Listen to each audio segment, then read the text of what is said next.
Alguns dias atrás a gente fez um vídeo aqui no canal falando sobre a pesquisa Paraná Pesquisas, que na mesma semana ali que o Bolsonaro foi indiciado pela Polícia Federal, pelos crimes que a gente já sabe, né, organização criminosa, abolição violenta do Estado Democrático de Direito e tentativa de golpe de Estado, ele apareceu liderando a pesquisa contra Lula em 2026 com a diferença de quase 4 pontos. E naquela altura eu falei que pelo histórico da Paraná Pesquisas, aquela pesquisa ali parecia, em tese, ter sido comprada pelo bolsonarismo, já que o PL faz pesquisas com frequência com esse instituto, para poder construir uma narrativa de que o Bolsonaro estaria sendo indiciado porque venceria a eleição do Lula. Ou seja, tentando construir uma narrativa como aconteceu em 2018, só que real, no caso do Lula contra o Bolsonaro. Agora, a pesquisa Quaest simplesmente joga a última pá de cal em qualquer narrativa bolsonarista. O Lula e o Haddad venceria qualquer candidato na eleição de 2026. Bora falar um pouco mais sobre isso depois da vinheta.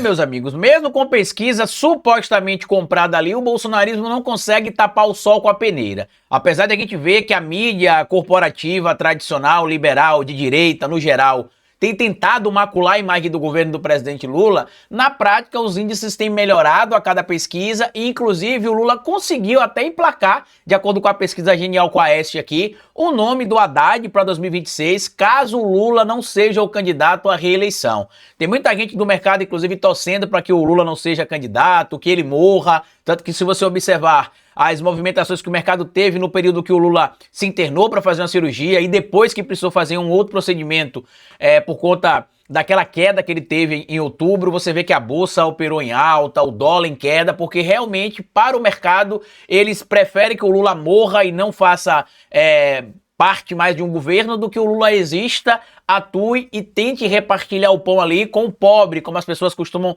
citar com frequência. E aí a pesquisa Genial Quaest que foi feita agora, ela foi feita entre os dias 4 e 9 de dezembro. Deixa eu só confirmar aqui a data para não trazer informação falsa para vocês. Está aqui, ó. A pesquisa Genial Quaest foi feita entre os dias 4 e 9 de dezembro, ouviu 8.598 pessoas e a margem de erro estimada é de 1 ponto percentual para mais ou para menos, e os brasileiros que foram ouvidos têm 16 anos ou mais. Por que se leva em consideração esse público de 16 anos ou mais? Por motivos óbvios, né? As pessoas de 16 anos ou mais podem votar, então se o questionamento será sobre o cenário político, essas pessoas vão participar ali desse pleito que eu falo dessas pesquisas, tá? Sobre o cenário de rejeição, por exemplo, 45% das pessoas ouvidas rejeitam o presidente Lula no sentido de conhecer ele e não votar nele, 52% dizem que conhecem e votariam e 3% não conhece. Já Bolsonaro, 57% conhece e não votaria, 6% não conhece e 37% conhece e votaria. Só da taxa de rejeição, você tem uma diferença entre Bolsonaro e Lula aqui de aproximadamente 12 pontos, ou seja, a rejeição do Bolsonaro frente a Lula é de 12 pontos, em específico no que diz respeito ao conhece e não votaria. Quando você vai para o conhece e votaria, a diferença de votos que seriam dados para o Lula e para o Bolsonaro, o Lula tem uma vantagem de 15 pontos em relação ao Bolsonaro, tá? Em outro trecho aqui, a pesquisa trouxe o seguinte, por exemplo, conhecimento, potencial de voto e rejeição de lideranças políticas, voto no segundo turno, ou seja, das pessoas que votaram no segundo turno, o que é que elas veem ali em relação ao Lula e ao Bolsonaro? Aí tá ali, ó, conhece e votaria, não conhece ou conhece e não votaria, tá ali, ó. 81% das pessoas que votaram no segundo turno de 2022 conhecem o Lula e votariam. 17% conhecem e não votariam e 2% não conhecem. 83% das pessoas que votaram no segundo turno conhecem o Bolsonaro e não votaria. Aqui, meu amigo, em relação a quem votou no segundo turno das eleições de 2022, em comparação aqui agora, é uma lavada, como a gente costuma chamar aqui, em relação ao Bolsonaro. Ou seja, o Bolsonaro tem uma margem de rejeição aqui em comparação aos eleitores do segundo turno em relação ao Lula de mais de 60 pontos. E das pessoas que votaram no segundo turno, que dizem que conhecem o Bolsonaro e votariam, apenas 15% disseram que votariam nele de novo. E aí tem ali 41% conhecem os dois candidatos, mas votariam branco ou nulo. 5% não conhecem um dos candidatos. E 54% dos que não conhecem, né, pelo que está escrito ali. Então, dos que votaram branco e nulo, não conhecem e não votariam. 41%, perdão, conhece e votariam, 5% não conhece, 54% conhece e não votariam. E aí tem outro dado importante aqui, que é esse dado também, ó. Fazendo a avaliação geral do segundo ano do governo Lula, você se arrepende do seu voto? 84% dizem que não e apenas 10% dizem que sim, e outros 6% não souberam responder. Sobre aqueles que se arrependem do voto no segundo turno, 90% diz que não se arrepende de ter votado em Lula, 9% diz que se arrepende de ter votado em Lula, 1% não souberam, não responderam. Já Bolsonaro, meu amigo, ó, dos que votaram, tá, e não se arrependem de ter votado nele, caiu de 93 para 86, ou seja, uma queda de 7 pontos das pessoas que votaram no Bolsonaro e que não se arrependeram de votar. Já aquelas que se arrependeram de votar, subiu de 6 para 11%, ou seja, subiu 5 pontos. E aquelas que não sabem ou não quiseram responder, 3%. E aí aqui tem um ponto importante, ó. Se Lula não for candidato em 2026, quem deveria ser o candidato do governo? Aí aparece ali em primeiro lugar o Fernando Haddad com 27% dos citados. No caso do Bolsonaro, se ele não puder ser candidato, aparece primeiro a Michelle, na sequência o Pablo Marçal e depois o Tarcísio. E isso aqui para mim que foi fantástico e deixou inclusive a extrema-direita revoltada. O próprio Fábio Van Garten, que é um faz-tudo do Bolsonaro, né? Inclusive estava até envolvido em tese ali naquele esquema das joias, pelo menos na logística, supostamente, tá?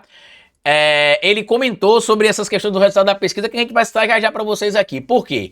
Intenção de voto para presidente da República no segundo turno em cenário estimulado. Ou seja, se o segundo turno acontecesse em 2026 entre Lula e Bolsonaro, Lula teria 51% dos votos, Bolsonaro 35%. Se fosse entre Lula e Tarcísio, Lula teria 52%, Tarcísio 26%.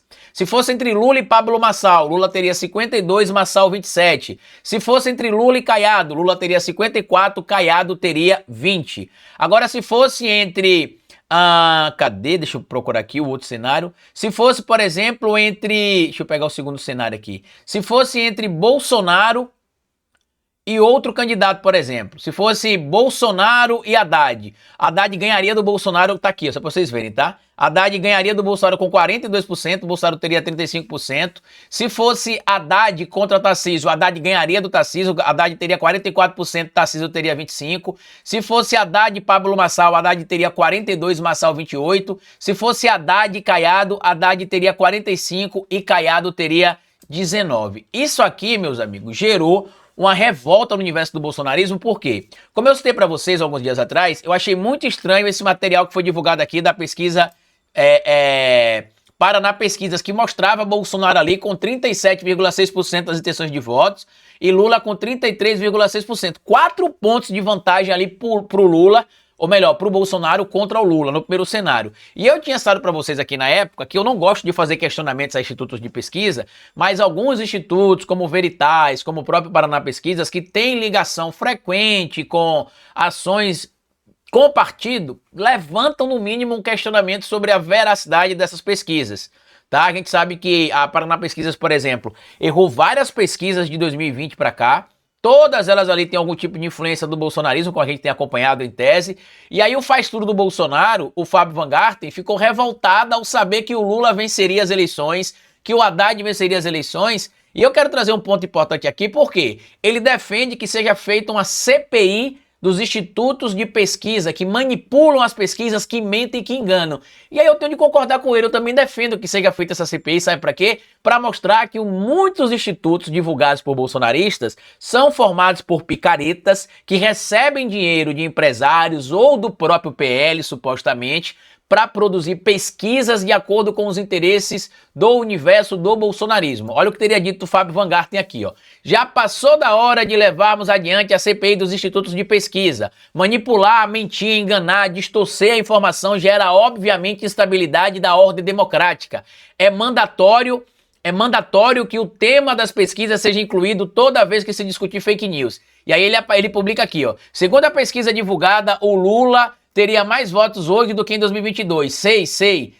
E por que o Lula teria mais votos hoje do que em 2022? Porque o Lula, como está fazendo e consegue mostrar o que está fazendo, não da maneira que deveria, como a gente sabe, tanto que tem até acontecido neste momento uma crise em tese ali na Secom, o nome do Pimenta está sendo citado para ser substituído pelo Sidônio Palmeira, que foi o marqueteiro do presidente do Lula na campanha de 2022, mas porque vocês não têm mais a máquina pública na mão, Fábio Van Garten, para disseminar informação falsa, como o governo que você fez parte fazia, para vocês utilizarem, por exemplo, recurso público para comprar voto, como fizeram, por exemplo, com auxílio taxista, auxílio caminhoneiro, disponibilização de linha de crédito para pessoas que recebem Bolsa Família sem nenhum tipo ali de critério, aceitação de pessoas dentro do Bolsa Família como células unifamiliares sem comprovação de nada, e mesmo assim vocês perderam a eleição. A lapada, como a gente costuma falar aqui no Nordeste, que vocês levarão em 2026, seja com Michele, seja com Tarcísio, seja com Massal, seja com o capeta que vocês queiram colocar lá, será grande. E eu acho que o desespero de vocês é que, apesar de o Haddad não ser uma figura tão carismática,